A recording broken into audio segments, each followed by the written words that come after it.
What it do is Wednesday, we up here on the On Your Marc show live from Fishbowl Radio Network, powered and sponsored by Epic Sports Apparel. Every play I compete.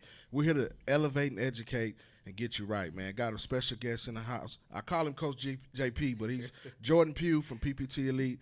Man, a good friend, been known him for a couple of years. Listen, you might want to listen up today. Of course, Coach J's in the building. Look, he off the road. I done plugged him back in now. You know what I'm saying? Coast to Coast Athletics, Epic Sports Apparel CEO, and we live right here on Wednesday every week. Coach JP, how you doing? Man, I'm doing good, man. It's a nice little setup, boy. No doubt, no doubt. Oh, you got the little theme music No going doubt. on? Hey, man, look, I got to come up here hey, a little bit more often, elevate and educate every week, hey, baby. Man, It's going I like down. it, baby. Yes, I like sir. it, man. Yes, I appreciate y'all having me on, man. Absolutely. Sir. Appreciate you stopping through. Now, what I like to do with guests, especially coaches, is kind of give you a track record of where you started at before you got into coaching. Okay. I know you have a playing career that you had before. Yep. Start there and how you got into coaching. Then we'll talk about PPT Elite. Well, all right, to tell you a little bit about me. I am the son of Marshall and Joanne Pugh.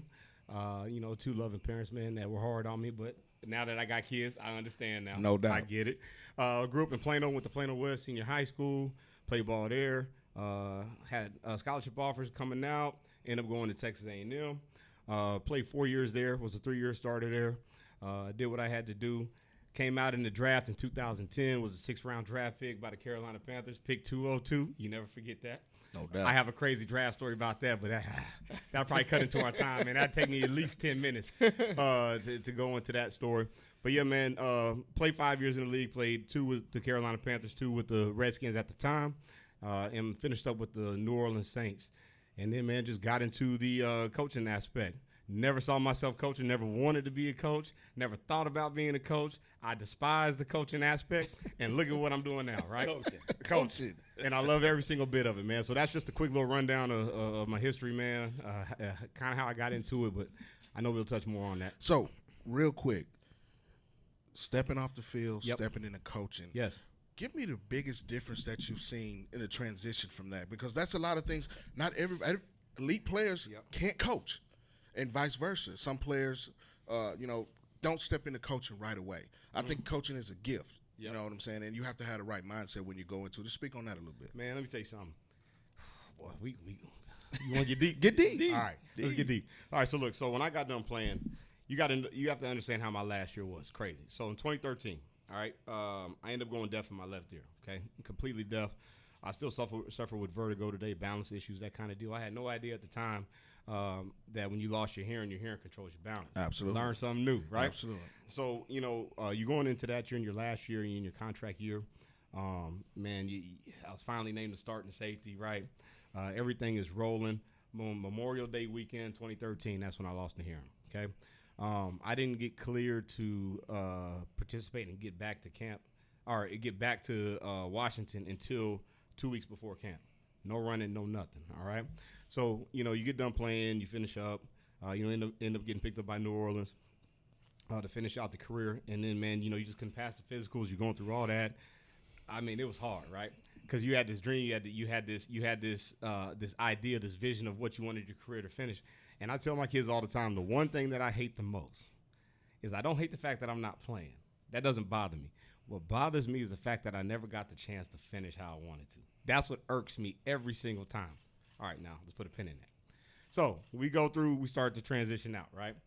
And at the time, man, and I think what people got to understand, too, about former players, why it's hard to transition is you put your all into it. You have a finite window of time. You know that when you play, man, it could be 1 year, it could be 15 years. You have no idea how this thing goes. And when you're transitioning, there's nothing like the high of running out on that football field. And if you've never experienced it, you have no idea what that's like. You have no earthly idea what that's like. And there's no job that can replace that, okay? So I'm going through, man, it's about 2016 at the time. I started doing radio with Texas Radio, having my own segment each week on there. I started doing Aggie Game Day, the pregame show for A&M, and I loved it. I enjoyed it, but it still wasn't the same feel, okay? So 2016 comes around, and all the kids that I used to train with back home asked me to train them. I ain't want any parts of it. I'm like, nah, I'm good on that. And my wife was like, look, man, go out there, just go do it, train the kids up, just have some fun with it. Man, I started enjoying it. I started to see the progress. I'm like, you know what, this ain't half bad. That led to a training facility. I ended up having a building in Richardson. And then that, from the training outside to the building, all of a sudden it led to the 7-on-7. Kids were like, hey, man, why don't you start a 7-on-7 team? Why don't you do that? I wanted no parts of it. When I tell you no parts, I mean no parts of the 7-on-7. I'm like, no, I'm good, man. I don't want to do any of that because I told you I didn't want to be a coach. Right. I was like, I don't want to do it. Please don't make me do this. So kids kept asking me. I said, you know what? Fine. All right, I'll do it, right? So, man, it led to the 7-on-7. And then 5 years in, 6 years in, all of a sudden I've seen the kids come through the program.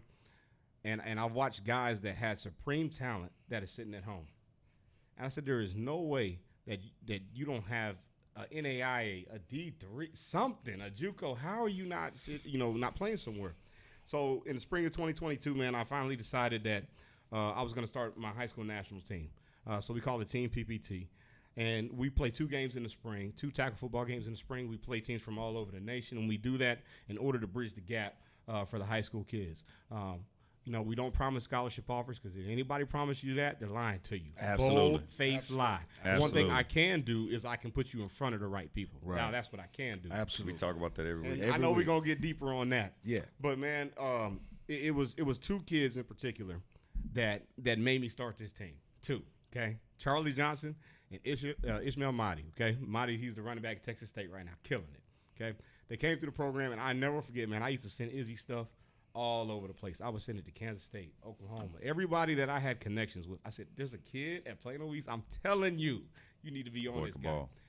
Izzy got hurt this senior year, I think 6 games in. I think 6 games in, he had around like maybe 1,200 yards rushing.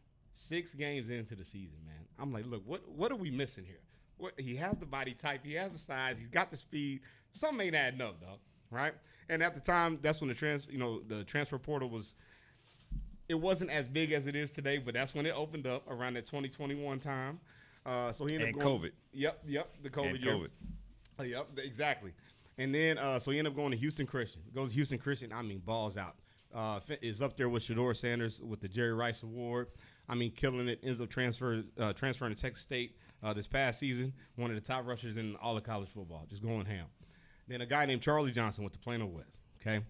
And every time I see Charlie, he walks up to me and goes, Coach, I know you're mad at me, man. And I tell him all the time I'm mad at him because I said, you should be playing college football. Was a hell of a receiver. But I think he was a guy that he got beat down so much, he got moved around so much, he got told what he's not good at, that he lost confidence, he lost hope. And after I had them, especially Charlie, going into that last year, after I had them, I said, you know what, man, something's got to change, okay? COVID happened. I saw the West Coast guys running games in the spring, and I said, that's it. I knew this was going to be the possibility, but now I got to act on it. Spring of 2022, man, we started the team. Man, we went up to Seattle. We had air. We played FSP. We played air football. They came down there and played us, man, and eventually it led to 5 of our guys getting offered. And, man, it was the plan moving forward from there, man. So that was, kind of like the rundown of how everything got going, the timeline of how it went, man, and I'm enjoying every moment of it. Now, what are some of the core values with PPT? Yep. I've known you for a while and just want to share this with the audience. I've seen you from the groundwork. I remember coming out to over there in Frisco across from the Star. Yep. That's when you were originally getting it really started. You say, hey, man, come check us out, man. Boom, boom, boom. Yeah, of course, you taking it back. Absolutely. You taking it all the way back. Absolutely. I mean, I like to start with the genesis of it to build to where we're going now. But speak on that a little bit. Man, so PPT, man, stands for Pride, Preparation, and Technique, okay? Pride in everything that you do. We prepare to be elite at all things, and then you have the technique to excel on and off the field, okay? That's what PPT stands for. The biggest thing that I've seen, man, is, you might get me on my rant, but you have a lot of guru trainers. You have a lot of guru people that have it on their social media tags. But I see a whole lot of things that they do that don't translate to the field. The one thing that I always wanted to do, I wanted to make sure they were prepared mentally and they understood what they were getting into as they advanced to the next level. I wanted to make sure that they had the technique as well. Hands, feet, and hips, I always say it. It's 3 things. I could care less about you getting bigger, faster, stronger. That is just a requirement. Right. Don't come to me with the requirement. Right. I hate when parents, hey, man, I'm trying to get a bigger, faster, stronger. That's the requirement. Mm-hmm. Your skill set is what you need in order to get to the next level. College coach, I watch the tape. do your hands, feet, and your hips, your skill set, does that translate to what it is on the football field? Can I take what you do and can I put it on the field where our competition is, and can you be successful? Point blank, period. So, man, that's just kind of the pillars that we stand on, the pride, preparation, and technique. We want to make sure that you're equipped in all things. But most importantly, the one thing you're going to get out of me constantly, and you'll hear from every one of my kids, I am a hard ass. I'm not concerned about being your friend, nor do I want to be your friend. I am married. I have 2 beautiful daughters. I got friends of my own. My goal is to, when I turn on the TV, if I'm flipping through Twitter, Instagram, whatever, I see you playing at the next level. I did my job. That's my thank you, right? So that's kind of where we are, man, who we are, and that's what we stand on. Coach, he mentioned something that I know you're really strong on, bigger, faster, stronger, but how you move. We talk about movement. You do that all of the time when it comes to being technique and discipline. We talk about these things all the time. Speak on that just a bit. Going back to let it go, Coach. Let's do it. I'm ready, man. No doubt. Let's get it. No doubt. That's something that's overlooked by a lot of people. Everybody looking at the fancy stuff, but again, my question, just like Coach said, is does it translate? Right. And it drives me nuts where we see these workouts, and I'm like, okay, it may look good, but the next question is, does it translate? How do I apply this to my field of play? And if it doesn't translate, you really don't need it. Mm-hmm. So the key is, again, people aren't doing enough research and understanding.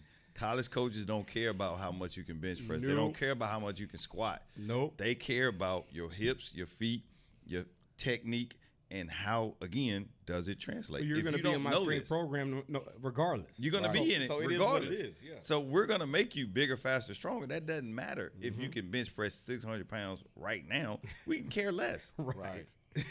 It's can you bend at the hips? Yep.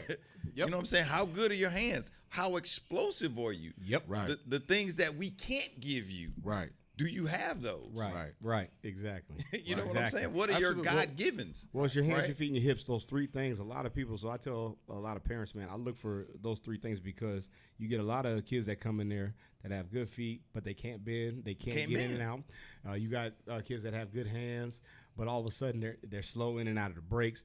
I tell them all the time, we want all 3 things to be aligned and move at the same time. That is the skill set that I'm talking about. So, man, I know exactly what you're saying. But that's the difference between Power 5 and all the way down. Well, it's levels to everything that you do. Yep. But your preparation is the key. You know what I mean? You see, you can see a 6'5", 230 guy, depending on what position he's in. But like you said, he doesn't have great hips. It can running fast in a straight line in football does not equal to success. At all. Go ahead, Coach. I see you. All right, so here's a debate I just had a couple days ago. LeBron James. Yeah. And then people asked me, can he play football? I said, no, he can't. I said, first of all, does he have God-given ability? Yes. Yes, he does. He does. But when you look at the mental makeup, he's not mentally there for football, man. Which is why he's playing basketball. Yep. He played football. He played football. Yeah, he played football in high and school. he even has an interview where he says, hey, man, he said it's too much shit going on. It's a different level. Right. But also, like you said, LeBron is a straight line guy. Right. When you talk about football, I don't think everybody wants to give the basketball players the credit for being the best athletes. Y'all got to understand, man, football players, the nuances of the game, being able to drop your hips, speed to power, leverage points. Man, it's a whole lot that goes into this that people – and it's changing constantly. That people don't even talk about. And it changes per position. Yes. Right. Yep. And like I say this all the time, I said the hardest position to play in the football field is a DB. Okay. All we day. all in agreement. Every day. We in We agreement. all- I was just waiting for you to say it. Don't bring Yeah, the QBs yeah, to yeah, me. yeah. I can't stand that argument. And let me shut this argument down real quick. All right, quarterbacks. They say quarterback is the hardest position to play. Well, why is that? Because last time I checked, everything on the offensive side is scripted. What I mean by that, it's a play. Right. You're supposed to be a 5, break out. You're supposed to be a 10, break in. Right. It's synchronized, and there's a point. There's a place point for every single person. Now, when it comes to the cerebral side, now there's a different element to that. But also at the same time, you're expecting somebody to be in a spot at a certain place at a certain time. Okay, so there's expectation. The defensive side of the ball. A lot of people want to say see ball, get ball. Well, that's true. Right. If you break it down in its simplest form. Sure. But also, I'm going against elite athletes that have elite speed, elite size, elite power, that know exactly where they're going and where they're moving, and we have to react based off that. Now, if we get down to the DV side, I'm moving backwards, you're moving forward. You know where you're going. Right. I have to somebody needs to tell me, explain to me how this is a harder position to play. I just need to know that. You're expecting that receiver to be at 5, be at 10, be at 15, run that slant at step number 2. It's synchronized, kind of like WWE wrestling. Right. Man. That's just my argument. That's my 2 cents. Well, I know people gonna have a problem with that. Well, hey, I think if you find a DB that can't dance, then he don't need to be playing DB. I just Gotta said have that great the feet. other day to one of my kids, man. I said, man, It's can you the truth. I said, can you dance? Right. I said, can you wiggle it up? Right. Any type of rhythm? Absolutely. Hey, man. Yeah. Those hips are I knew I came to the right spot. When we talking now, yeah. Those hips are always going to tell Yep. the tale. Yep. Hey, we got a question. Kevin Burrell. Okay. How do you develop skills in your kids at the youth level? Functional movement. Simple things, man. Functional It's movement. real simple. All you need is 4 cones and no lateral. Right. You don't need no Functional more movement. than that. Well, also you have to know what the skill set of the child is at that particular point Right. as well. You know, don't give him something that he can't do, because children at a certain age, they get defeated very easily. So you want him to have the confidence in what they're doing, and also being able to demonstrate those things. And it does help to know the right people to put him in front of, so that you can get that as well. What just FYI, what I did with all my kids that I trained, especially my own, we worked on a deficiency of, we're going to find one weakness and build that to a strength for a whole year. Yep. That way we're only working on one thing. We're Right. building around one. Right. We take Yep. what's God gave you. I identify one weakness, and we said we're going to turn that into a strength. Then the next year, we identify another weakness, so that way you're not overwhelmed with trying to fix too many things at once. Pushing them too You much. still got to be you a said kid. it on the head. That's exact. Every kid has a natural gift. That's Absolutely. Whether they, So we just take use that. football is all right. Some got good hands, some got good feet, some Right. got speed, whatever. All right, you good at that. Cool. Let's work on the next phase now. Man, that's exactly what I would have said. So hey, you hit it right on the head. Well, I think you have to know your athlete as Yep. well. You know, and it takes a certain eye to know that. Yep. You know, and then if you don't, like I went back to at the beginning, it's kind of, you know, get the right people around them, even at a young age. But you start small to build big. Yeah. Absolutely. This is the thing that we Absolutely. talk about all the time. You don't want to develop too early, develop late. You know, it's better to be not as good early for the development later on. That's something we talk about all the time. All the time, because you have this thing called burnout, and the one thing that parents have to understand: your kids are not you. Whatever you did when you played or grew up, your kids, they don't live in the same time frame. Yep. Right. They don't have the same mentality that we did in the 70s, the 80s, the 90s. Yep. Different type of kid. Yep. So Right. you have to coach Yeah. what's in front of you, their mentality right now. And you have to build it from where they are, not from where you were. Right.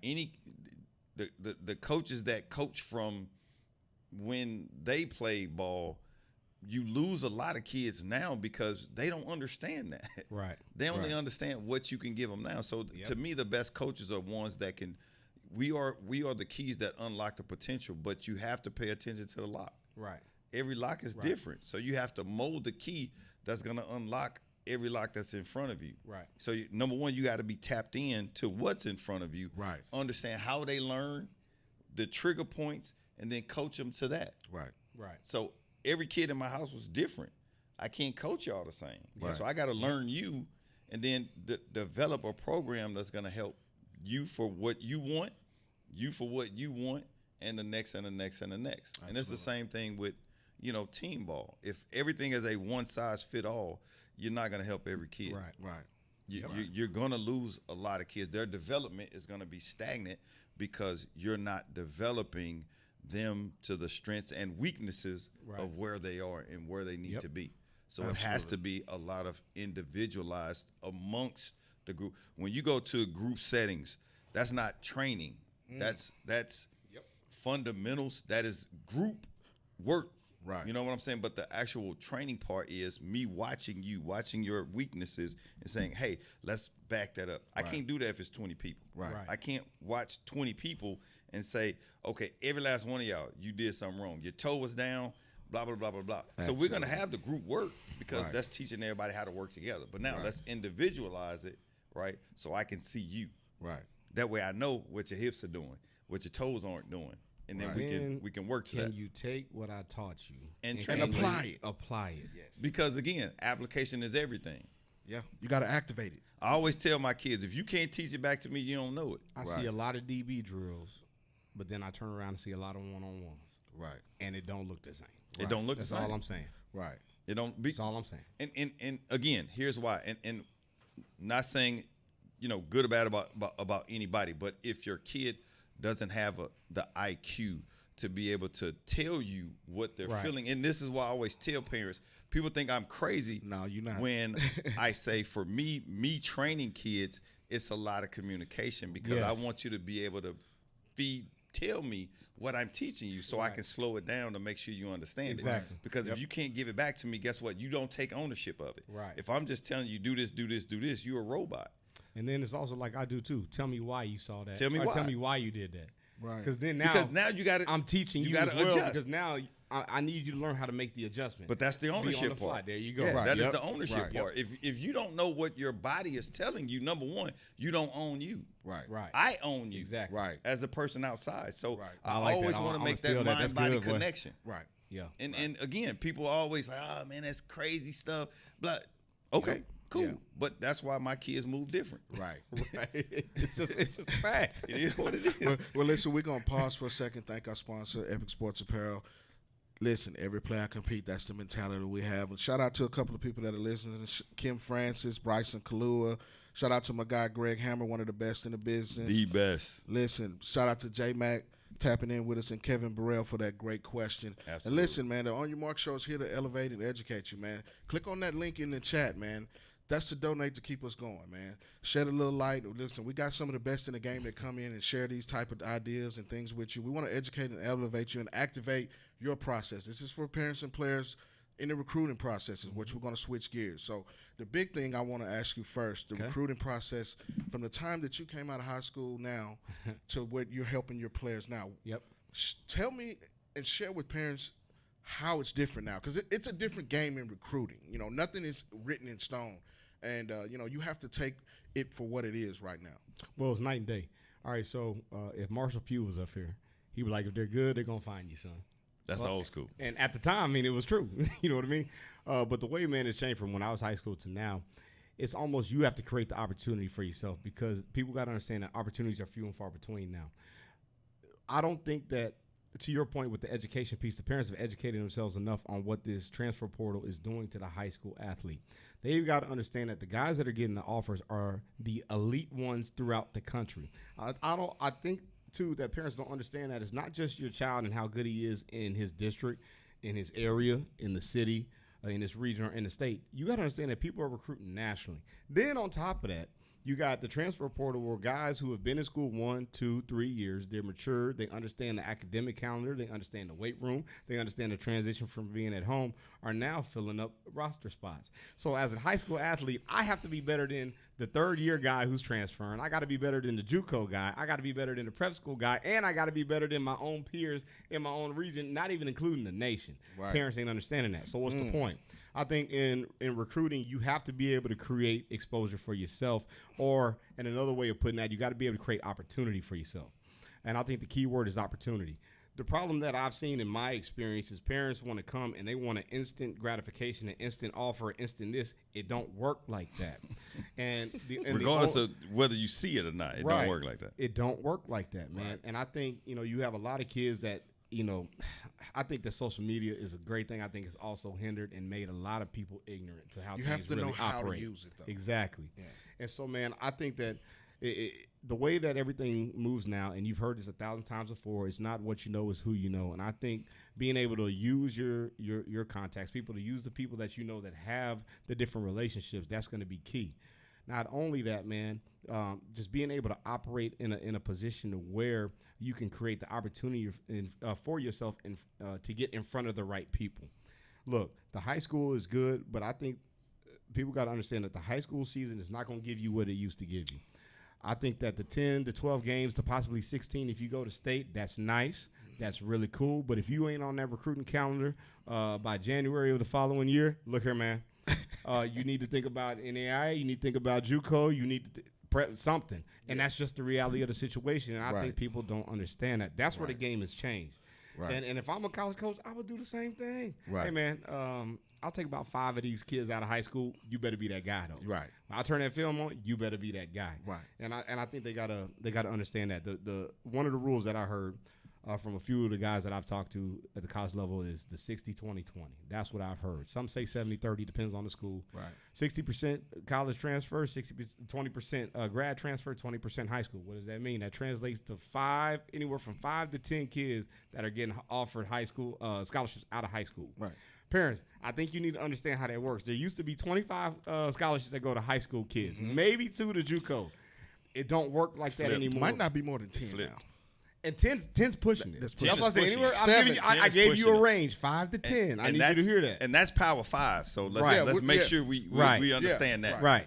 But see, we need to talk about that because that's what everybody wants is Power 5. Right. Okay. Well, the reality is that's not everybody. Right. But I just think the way that the game has changed, I think that you're really looking at a lack of education. But then also at the same time, now this is my experience because I live in this world on a daily. I think you're looking at a lack of acceptance too, because either my son is better than this. I hear it all the time. I've talked to parents where they've had scholarships on the table from lower level schools. Well, my son is better than that. Look, this is what you have. You've had 3 years of body of work. I don't know what else to tell you. Right. And they have to be able to accept how things have changed, but also they got to be able to accept where they are, not settle for where they are. Right. Because now that's where the transfer portal could be to your advantage. Absolutely. So being able to switch the narrative, have a complete understanding of how this thing works, man. I just think that's where the game is now, and that's how it's changed over these years. Well, I'm going to give you guys something, and I know y'all going to agree with this. So, for parents and players not looking at those smaller schools, and, I've had these conversations in the last few weeks, and so have we. The smaller schools, when we're talking D2, D3, and even some FCS schools, that's your red shirt year right there. That's how you level up. You know what I mean? You go there and be, we've talked about this. Go there and be All-American. Go there and be All-Conference. Set records at that school, and there's a strong possibility you can level up. Yep. Now, everything is position-specific, and you have to kind of look the part, and you have to ball. But now, that's your ace in the hole now. I'll say it like this. Number one, if you feel like number one, the market is going to tell you what your worth is, whether you believe it or not. The market is going to say, if you're putting your film out there, coach is advocating for you, blah, blah, blah, the market is going to tell you what your value is. Yes. You could take it or leave it. It is. There is nothing else you could do. If you got 3 years of varsity film and you're pushing it, the market is going to say, this is where we think you need to be. Right. If you disagree, then guess what? Here's the best thing you can do. Go to that school, which is the best of what you have. Right. And then blow the doors off. Right. Say it all the time. That proves and then guess what? Then guess what? They're going to come back and say, oops, we made a mistake. Right. Now you say, hey, pay me. Because we live in an era where you can capitalize off of that. But here's my thing, parents. If you think your child thinks that school is beneath you, why not use that to your advantage and say, guess what? Now I can go and be a true freshman where that's probably not going to happen if I go to the school that I think I need to be at. Right. I can go to a lower level school that's beneath me, so to speak, and walk in and start. Right. So guess what? Now you're streamlined, right? That red shirt year might not happen if things work out the way you do. But I always caution parents, if you go to that school that you say is beneath you and don't touch the field, guess where you at?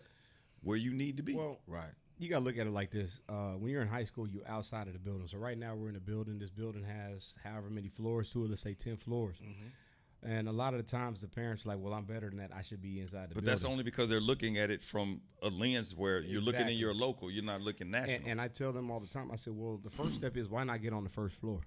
The first floor could be the NAIA. It could be the FCS. It could be the D3. It could be whatever. And why not take over that first floor? Next thing you know, you can hop on the elevator and you can ride your way up. But a lot of the times, man, we want to stay outside of the building because we think we belong higher up rather than take the first step. And essentially, that's what you're saying, man. But let's really make it simple. Make it simple, right? High school football, a lot of kids get the opportunity to play. Yes. Right. Yeah. And I think they get it twisted in thinking that everyone is afforded the opportunity to play post high school. Right. You're not. That's good. That's good. So understand that, real parents. good. And if you don't believe me, look at your senior class at your high school right now. How many signed? You might have 30, 24, 25 on your senior class. Only 10 of them get out. Right. So that means everybody's not afforded the opportunity. Again, all you want is an opportunity to play post high school. Right. Yep. Wherever that is. Right. Yep. Right. So if you keep that in perspective, right? Right. I just want the opportunity to play beyond high school. Right. But understand that not everybody has that. Exactly. Regardless of whether you think you deserve it or not. Right. So whatever comes, take that and then make the best of it. Well, at all levels, and this includes Power 5 all the way down, it's less than 10% that go to college and play at the Lexus. It's probably more like close to 7%. Yeah, absolutely. And you have to do your homework on these type of things. You know, absolutely. if you're not educated on it, that's what we do every week here on On Your Marc Show. We try to educate and elevate you. But then let's back up. Go ahead. Let's back up. Let's back up. What does my film look like? So again, I'm on the field. Right. I'm playing football. And you might say, oh, my baby all conference. Okay, but what does the film look like? Right. Does it stand out? Does it say you're a practice player in college? Or does it say you're a guy that can actually come and contribute? Because remember, for every kid that start, they have to have somebody to practice against. Right. Remember that. Well, also, back before we leave film, make sure it's the right kind of film. Your first 5 Again, what plays does it need look to like? jump off the screen. That was my point. What does Because it look college like? coaches will not watch it past a They minute, not. and be careful when putting too much music on there. It really needs to be silent. Because when I'm watching film, I'm not looking at things for the right song. You know, if your first 5 plays are staggering or make me jump out of the seat, what do you think a college recruiting office is going to look at? These Not guys have coming. to jump I on the love you table brought- for I that. love Go that ahead. You brought that up. I love Go it. ahead. All right, so if you go to the PPT Elite YouTube channel, you'll see an interview I did with David Geddes. David Geddes is one of the receiver Yes. coaches at Syracuse. This is what he told me about the film. All right, I asked him about that specific question. He said, first off, if your first 3 plays don't stand out, we turn it off immediately. That's it. He said, me as a receiver coach, I'm looking at about 1,000 tapes a month. A month. That's what he said. A month. Okay. Now, there's another thing. He goes, we also evaluate your huddle tape because we want to know your football IQ. Right. And I said, I said, what do you mean by that, Geddes? He's like, well, based off the plays that you put on your huddle, he goes, that's going to tell me your football IQ because that's telling me that you really don't know how to break film down and you really don't have an understanding of the game. Because if you want to stand out to me, you're going to show me your highlight plays. You're going to show me your route running. You're going to show me this, that, and the other. He starts going down this list based on how you put your huddle together. Right. He goes, so now if you even make it past the first cut, then that's the second step that we go to. Right. And so to your point, man, where you're talking about like the film, you got to understand what they look for immediately, but then how do I break the tape down? He goes, the worst thing he sees when he turns on the film is a receiver blocking on huddle. He goes, I could care less about you blocking. Are you separating 2 to 3 yards past your guy on your route? He said, are you getting in and out of your break at the top of the route? He goes, are you being a playmaker? He goes, by you putting blocking on the tape, that tells me you have no type of what's the word I'm looking for? Big plays. Big plays, but also you don't have any type of let's just say football education, for lack of a better term, when it comes to putting something together. He's telling me that you're showing me your aptitude. It means you don't know how to eval tape. Yes, because he's like, you're telling me who you are by how you structure your tape. And that's not always the kid's fault because they should have guidance on what that should look like. Exactly. So, and that's coming from, the coaching staff or, again, them just wanting. And, again, there is no excuse because the information is out there. Yep. Right. There's no excuse. Right. This day and age, the information is there of what to do, what not to do. All you have to do is look and then ask. Absolutely. If you don't know, if I can't find the right information, ask. Yes. Quick question. Somebody going to tell you. Quick question from Kevin Burrell. Coach JP, he wants to know where the link is to that interview that you just talked about. Well, one, you can go to my website, pptelite.com. It's up there on the media section. 2, if you just go to the PPT Elite YouTube page, you just search PPT Elite, and you can search Coach's Corner. It'll all pop up through there, man. We have guys from IMG Academy to Syracuse, Coach Bradford at Oklahoma State, down to Sagu, Stephen F. Austin, all over the place, man, to give you varying levels from NAIA all the way to the top level D1 of what coaches look for. So it's all there for you. Now, 7-on-7, that's a big proponent. That's something that you're heavily involved in. Mm-hmm. I think it's changed the game. Well, we know it's changed the game to the way it is today. You know, if it's done the right way, it's really instrumental in development for those skilled guys. Right. So talk about the change in 7-on-7. You know, back when we were playing, it was just, they got us together with the high schools. You know what keep I mean? us together. Yeah. In the summer for about 4 weeks. Yeah, for 4 weeks. Go to pick one high school we go to and we ball. You know, the coaches just kind of in the fly. You know what I mean? Yep. Now it's kind of more of a thing where it's really structured into getting into these big tournaments and things like that. Just speak on that a little bit. Man, well, first of all, with the 7-on-7, man, like you said, where it started to where it is now is night and day, man. Right. It's crazy. But also, one of the things that I like about the 7-on-7 component is you're getting to see guys from across the country. Right. So let's put it from a skill player standpoint, since that's what it is. You're getting to see how you stack up truly. Absolutely. So there's a lot of guys where I know I'm better than this guy. I know that I should be ranked higher than that guy. Man, why am I not on his list? Well, he's standing right in front of you. So you have your opportunity to show it. That's the part I love. Right. I love the competitive atmosphere, man. I love the high pace, how fast it is. I love how guys get to showcase the skill set. That's the beautiful part of it, too. But I also like how you're playing guys from other regions. You're playing guys from other states, man, other parts of the country. Right. Now, you're really getting to see a full-scale look of what you really are. Right. You have the opportunity to develop yourself. You have an opportunity to compete while you're developing yourself, but then you also have another opportunity to see where you stand. Mm-hmm. And I think that's the biggest thing that 7-on-7 serves is it allows you to see where you stand amongst those guys who are ranked by the on-threes of the world, the rivals. You know the whole story with that. That's what I love about it, man. And then it breeds confidence, too. Because you go into your season knowing that you win against those guys, like, wait a minute, man. All right, I am that guy. Right. You know what I mean? Or it exposes you. One of the two. Right. Either way it works. Right. You kind of, led to where I'm going with it, but the right kind of exposure as well. Yes. But also it gives you a chance to work on some intricate things that you may not get a chance to work at in a high school setting with, 50 guys, 60 kids at the bigger schools. And you also, like you said, you get a chance to be in a competitive environment right away, so the getting exposed part of, if you're really that guy, everybody's going to see it. There's no helmet to cover you up. You're not on one side of the field. It's fast-paced. You don't have a lot of time to make a difference like that.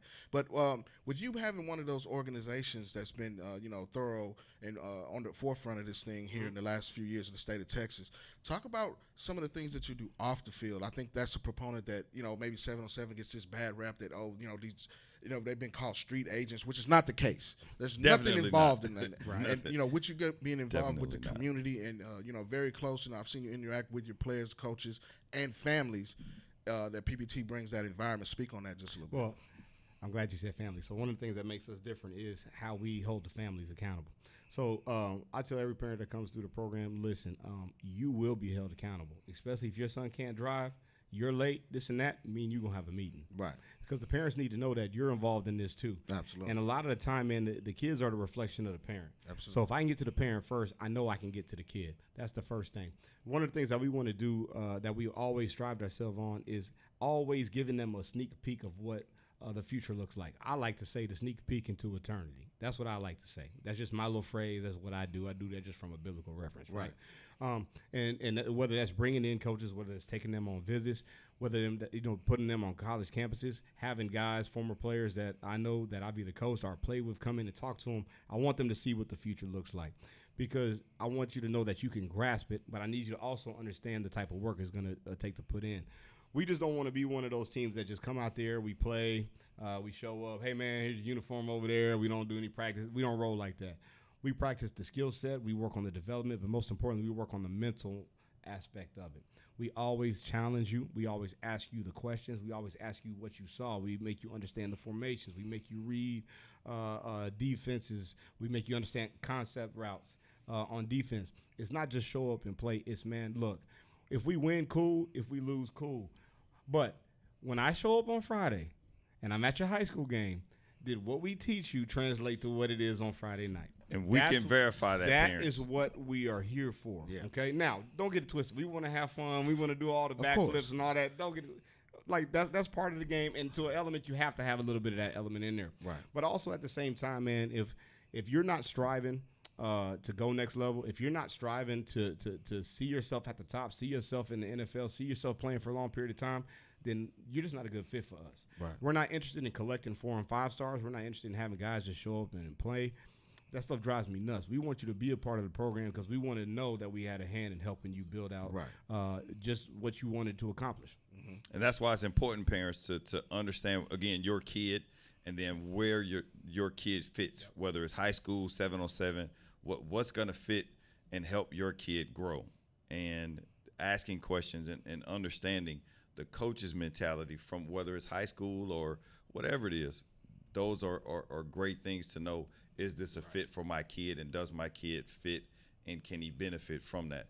And that's stuff that we know personally because we see him on the field all the time. So we know what he does. Absolutely. And that's the reason, we had you, this was a long time coming. And, Yep. We've been talking this every time I bump into every him. I see you. Yeah, no doubt. Hey, we got to get you on, man. You know what I'm saying? But before we get out here, talk about what you're doing in the spring. I think that's a different element. PPT Elite, you've started, you take kids around the country and travel to play these exhibition games, which I think is big. Before we get out of here, talk about that a little bit and the reasoning for doing it. All right, so a couple things. I've been having a tug of war with myself, okay?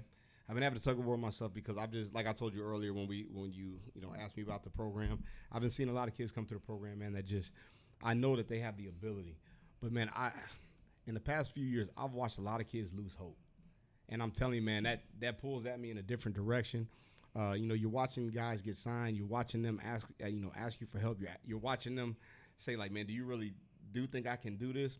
And there has to be something that bridges the gap for the players who aren't regarded as the elite, right? They may be a late developer, a late bloomer. They may be a guy who just didn't get the teaching on time. And so what I wanted to do was I wanted to create a spring tackle football program for high school athletes, right? That could be anywhere. We've even had 8th graders play. That don't matter. Age means absolutely nothing. And parents, I need you to understand that. If you are naturally gifted, if you have the ability to play, age is not a factor in this, okay? So we wanted to create a varsity spring tackle football team where we showcase the guys in real football elements. At the end of the day, what college coaches want to see is film.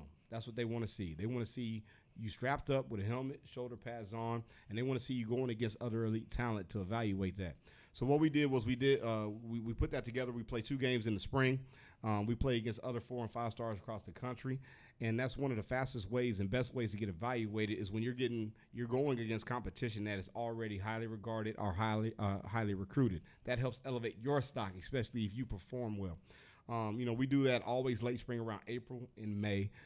We went out to Seattle our first year, played a team called FSP with my guy Tracy Ford out there. You got Air Football Academy that came down to play us the first year. This year we got a team from Portland, Oregon called Bridge City coming down to play us. And then we go up to Seattle this year on May 4th to go play Air again. So it's going to be fun, man. But the thing I love about it is twofold. One, it creates the Division I element, the Division I level of preparation. Okay, so we bring our guys in, we meet with them, we give them game plan breakdowns. It gives them the Division I level of experience when you're going against high-level guys. You're going against guys who are going to be playing on Saturday, so you get to see how you stack up, but also you get that experience of what it's like when everybody on that field is that top dog.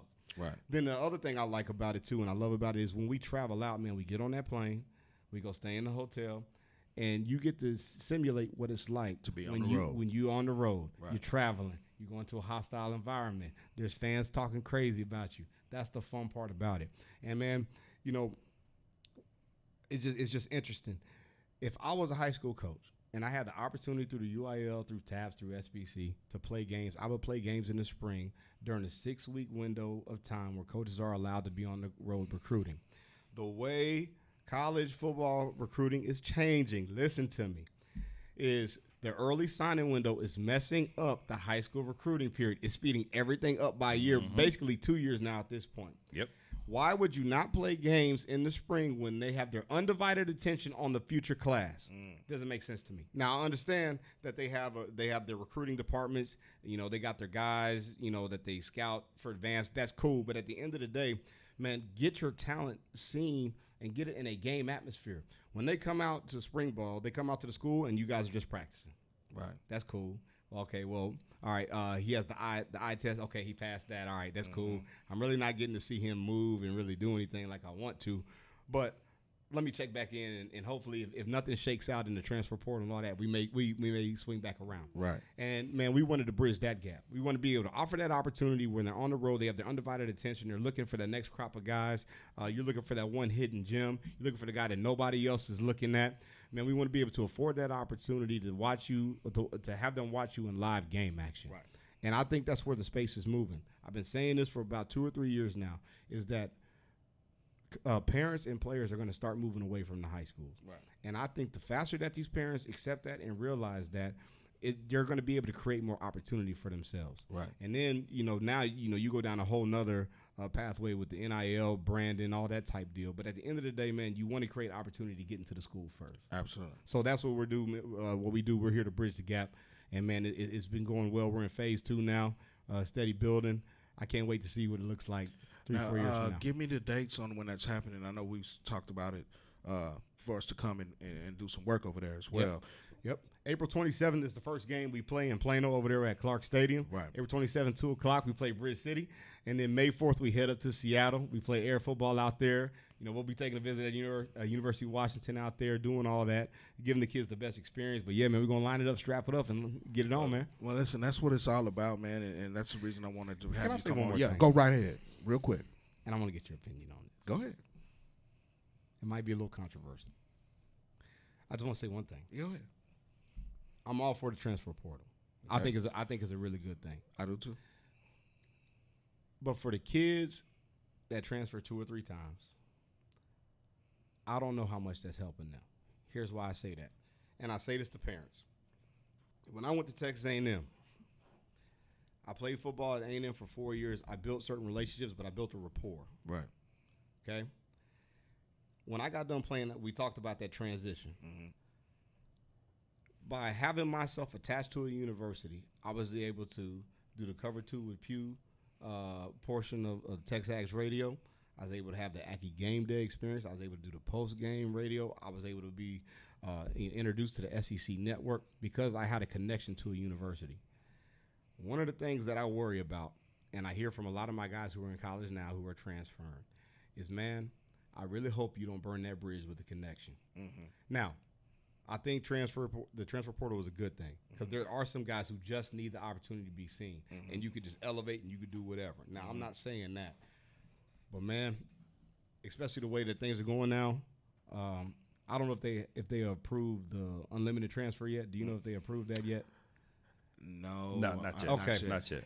That's the only thing that worries me. Right. Is because when you have big-time guys, big-time donors, and you just bouncing out on their school. It depends on what you're leaving for it as well. That's why I said it's a double-edged sword for me. So it's a double-edged sword. Real quick, Coach, you got about 60 seconds to sum it up. So real fast, it depends, like you said, on what they're leaving for. Some kids are pushed out. Yes. Now. Yes, I agree with that. Here's my take. I think the kid has to learn how to manage relationships, number one, because guess what? That's good. Coaches leave all the time. That's good. They leave schools all the time, and guess what they have? Relationships. So Yes. if the kid can manage the relationships of where they left and they don't burn the bridge leaving, they'll be fine. That's the key. Okay. Manage the relationship on your exit and depending on how you exit. But if you're exiting in a bad light and you're constantly burning bridges, then that's going to follow you. And, yeah, you're going to hurt the reason yourself. why I bring that up is because that's been pulling on me too. No. How do I it's a educate my tricky players? One. It is a very tricky and how do I give them the right advice when it comes to the that? right thing is You see what don't I'm burn the saying? bridge. Right. The right thing is don't burn the bridge. Right. If Okay. you go there and you're forced out, that's not on you. Right, But exactly. if you I go agree there with that. and you do something intentionally to get in trouble, then clean that up on the next go round. Okay. Yep. Well, it also depends on, like you said, don't burn the relationship and what you're leaving for and how you're leaving. Right. Leaving in an appropriate manner. That's If you're good. That's you're good. leaving to That's level good. up, Yes. that's different. Makes sense. But Yep. you don't chase the wrong things. It's just like, when you talk about dating, don't just chase any skirt. Make sure you got the right skirt. Right, You know what I right, mean? yep. And I'm not trying to be offensive. It just applies to both situations. Absolutely. You know what Absolutely. I mean? But we're out of Gotta be the time. I right told reason. you this was going to go super fast. Gonna make my wife happy, man. Man, absolutely. but before we get out of here, give out the website and everywhere they can reach out if, parents and players have questions. Man, real look, quick. you can find us at pptelite.com, pptelite.com. Same thing with all the socials. Has all the information up there, testimonials. You learn everything about us, and hopefully you'll be a part of the Elite family soon. Listen, man, we appreciate everybody for tapping in. Of course, Wednesday we do this every week. We're going to educate and elevate. Listen, again, thank you to our sponsor, Epic Sports Apparel. And listen, click the link in there, man. Donate to the On Your Marc Show, the best new show on the Fishbowl Radio Network in 2023. Now we coming for the championship this year. We coming for the ring. We coming for you, Shay Shay. Well, we coming, man. But listen, man, appreciate everybody for tapping in, for watching, man. We'll be back next week. Follow the On Your Marc Show YouTube channel as well. Listen, we got a lot of great things going on this spring, and we'll be getting you plugged in with that, man. Shout out to my guy, Man and Mike. Take us out, man. Dope song, man. Follow him on Instagram, and we out.